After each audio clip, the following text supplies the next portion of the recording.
There is a specific kind of panic that sets in for most people when the noise stops. You see it in the checkout line when a phone battery dies. You see it in the eyes of a dinner guest when the conversation hits a lull. It is a visceral, frantic need to fill the void.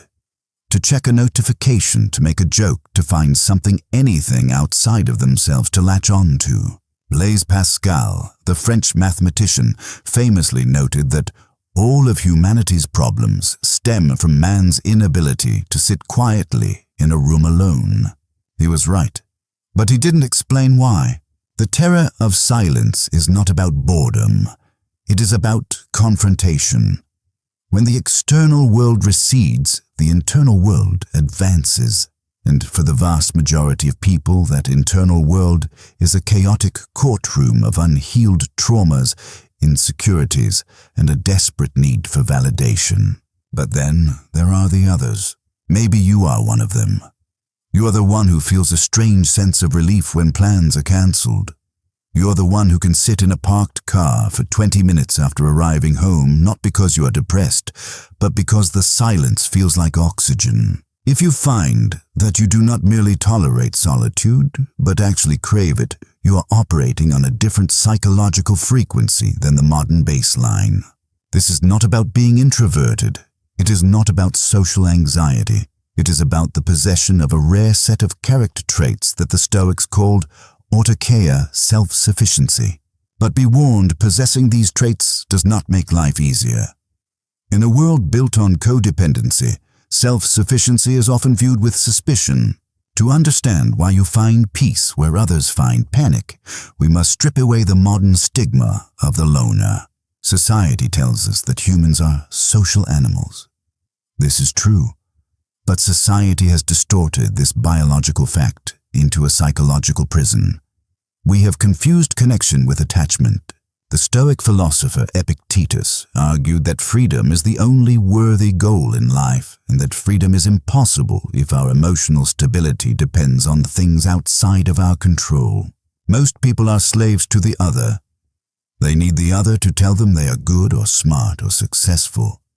When they are alone, that feedback loop is severed. They feel invisible because they have outsourced their identity to the crowd. If you enjoy being alone, it is because you have repatriated your identity. You have taken the power of judgment back from the crowd and placed it where it belongs within your own reason. This shift manifests in 7 distinct rare traits. These are not superpowers, they are burdens of responsibility. They are the psychological mechanics of a mind that has learned to stand without crutches. The first and most profound trait found in those who seek solitude is emotional autonomy. In the noisy world, emotions are often contagious. We catch anxiety from the news, we catch anger from a traffic jam, we catch insecurity from social media. This is emotional contagion. When you spend time alone, you begin to distinguish between what you actually feel and what the world is trying to make you feel. You develop a psychological immune system. Consider the person who cannot be alone. When they feel distress, they immediately seek a person to vent to. They are looking for an external regulator. They need someone else to metabolize their emotions for them. If you prefer the quiet, it is likely because you have become your own regulator. You process your grief, your anger, and your confusion in the laboratory of your own mind. You do not ask the world to carry your baggage. This makes you formidable, but it also makes you distant. People may accuse you of being cold. You are not cold. You are simply contained. Connected to this is the second trait, the abolition of performance. In every social interaction, there is a subtle negotiation of status. We wear masks. We smile when we aren't happy. We nod when we don't agree. We perform. Solitude is the only place where the mask falls off. If you love being alone, it is because you have a deep, burning need for authenticity. You're tired of the theater. You crave the moments where you can simply be without the exhausting calculation of how you are being perceived. This is why the Stoics valued the inner citadel. Inside the walls of your own mind, there is no audience. and without an audience there is no need to lie. The next set of traits relates to how you handle the passing of time. Most people treat time as an enemy to be killed. They speak of killing time with game scrolling or gossip. This is a symptom of a mind that cannot bear the weight of its own existence. If you enjoy solitude, you possess a high tolerance for the void. You do not need constant dopamine hits to feel alive. You can stare at a landscape or read a complex book, or simply think without reaching for the distraction of a screen. This capacity for deep work and deep thought is becoming an endangered species. It allows for the fourth trait, intellectual sovereignty. When you are always in a group, your thoughts blend with the group's thoughts. You adopt the consensus reality. You believe what your friends believe. You hate what your tribe hates. Solitude is the prerequisite for original thought.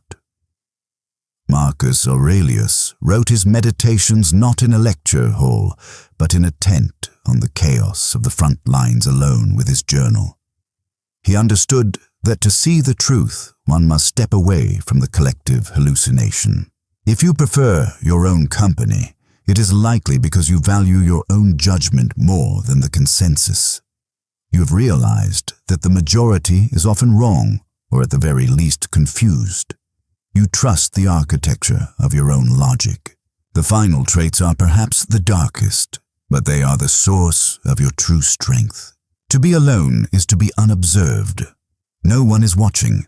No one will know if you cheat, if you slack off, or if you break your code. Therefore, the person who thrives in solitude must possess ruthless self-accountability. You do not do the right thing because you want praise. You do not avoid the wrong thing because you fear punishment. You adhere to your standards because to violate them would be to disrespect yourself. This is the trait of integrity. The word comes from the Latin integer meaning whole. You are the same person in the dark as you are in the light. Most people need laws and social pressure to keep them in check. If you enjoy being alone, it is because you have internalized the judge. You are your own magistrate. This is a heavy burden. It means you can never escape judgment because you can never escape yourself. And finally, this leads to the most stoic trait of all, the acceptance of mortality. In the crowd, we can pretend we will live forever. We plan, we build, we gossip about the future. The noise of society is a distraction from the grave. Solitude is a memento mori, a reminder of death. In the silence, you hear the clock ticking. You feel the finiteness of your time. If you find peace in this rather than terror, it is because you have stopped running from the truth of your condition. You understand that life is fleeting, and because it is fleeting, it should not be wasted on trivialities, on performing for people who don't care or chasing things you don't need. You enjoy being alone because in those moments, you are fully alive. You are not a cog in a machine.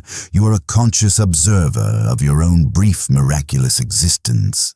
These traits, emotional, autonomy, authenticity, intellectual, sovereignty, integrity, they are not tickets to popularity. In fact, they will often put you at odds with the world. The world wants you to be dependent. It wants you to be scared. It wants you to buy things to fill the void and seek approval to fill your soul. By enjoying your own company, you are committing a quiet act of rebellion. You are declaring that you are enough.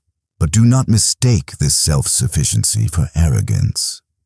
The Stoic does not withdraw from the world because he thinks he is better than it. He withdraws to strengthen himself, so that when he returns to the world, he can be of use. Solitude is not the destination, it is the forge. So the next time you find yourself alone and the silence begins to press in on you, do not reach for your phone. Do not turn on the music. Sit with it. Watch the discomfort rise and let it pass. Ask yourself, if no one was watching, who would I be? The answer to that question is the only thing that is truly yours.